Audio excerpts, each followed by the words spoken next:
Now, depending on how stressed your system is, will depend on how much of these resources are being taken. Okay? Then we're going to stand up in a minute and we're going to do some movement. And we're going to start to recruit some muscles. That means that your nervous system is going to have to access some more resources in order for you to do that. Then we're going to start doing some breathing. That's going to access more resources because it's got to use more resources. Then when we test you on the bench later, when we're testing you, this is what we're testing. How much available capacity is left? Every time someone gets on your bench and you're adjusting them, that's what you're working with. How much available capacity do I have? Now, when you look at people, let's take the example of COVID, right? They said the people that are most vulnerable to it were the people with comorbidities. So let's say someone coming in who's a little bit older, they've got type 2 diabetes, they've got high blood pressure, they've got, it could be anything else on top of that. This background process then, instead of being like this, it would be more like here, okay? And then COVID comes in, which is like, needs 50% resources. The 50% they don't have, what happens? Wipes them out.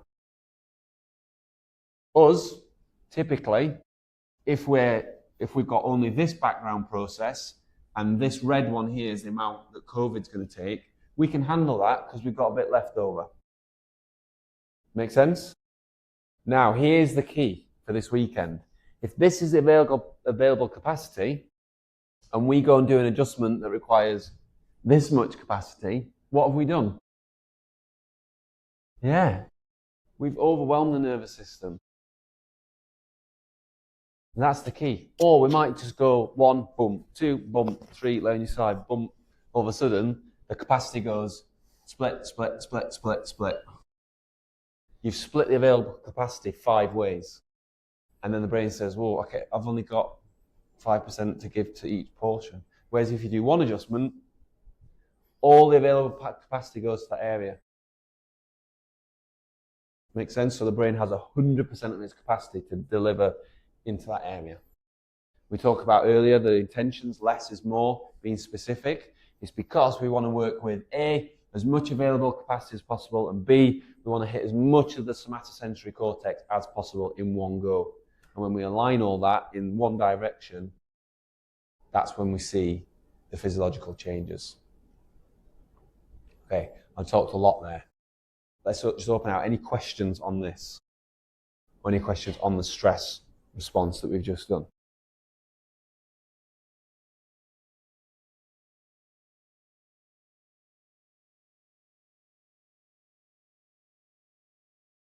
Is there any way to keep them in check without causing anything to change their life?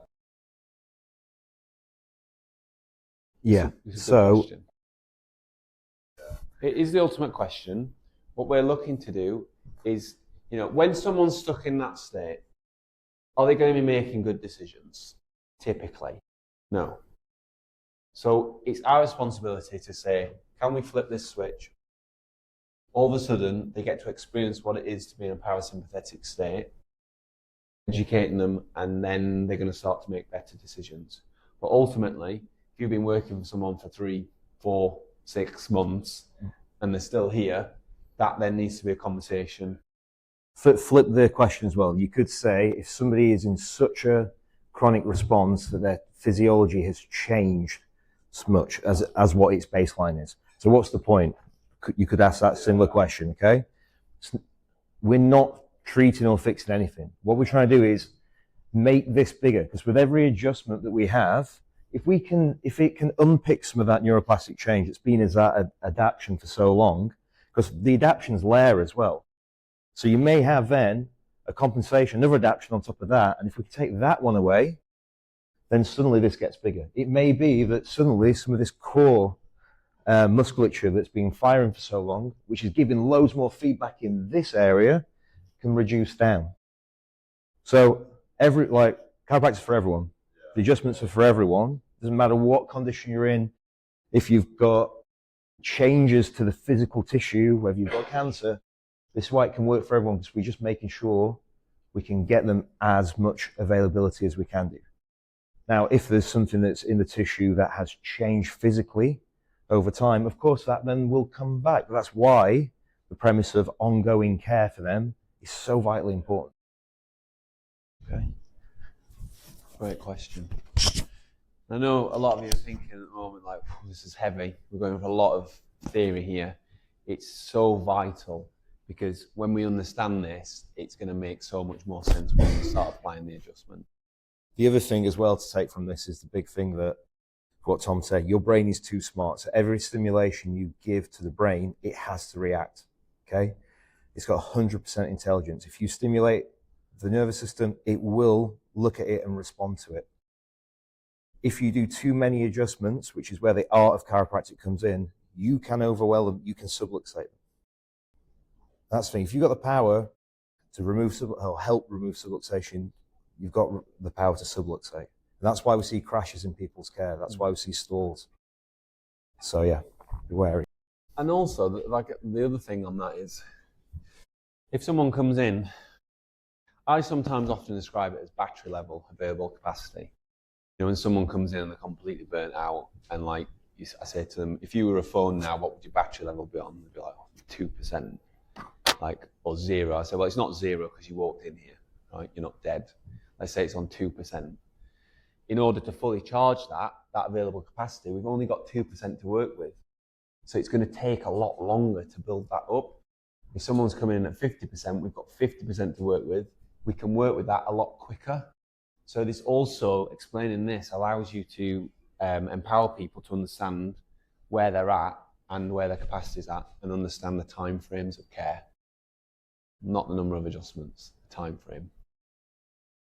So I just put fibromyalgia on there to remind me to talk about it, but we've already covered that. Tom cracked that one straight away, so well done. You know, we talk about chronic stress, people are in chronic pain. Well, yes, but chiropractic, you know, if you often hear James Chestnut talking about chiropractic, has anyone heard James Chestnut talk? The Canadian guy? He's a phenomenal speaker.